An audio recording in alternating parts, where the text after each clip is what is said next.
how to change country in Netflix. Hey everybody, welcome back to our channel. In today's video, I'm going to guide you through the steps on how you can change the country in Netflix, so make sure to watch the video till the end. Now, changing a country on Netflix, you might want to do this because you might want to watch the shows that are not available in your region.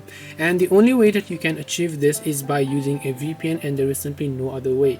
Now, in my current case, I'm using an IPVanish VPN, which is of course a premium VPN, by the way. So the premium ones are definitely going to work. You can also try it with the free ones. So there are some of the popular ones such as Surfshark, NordVPN, TurboVPN, and Dolphin VPN, and so many other ones.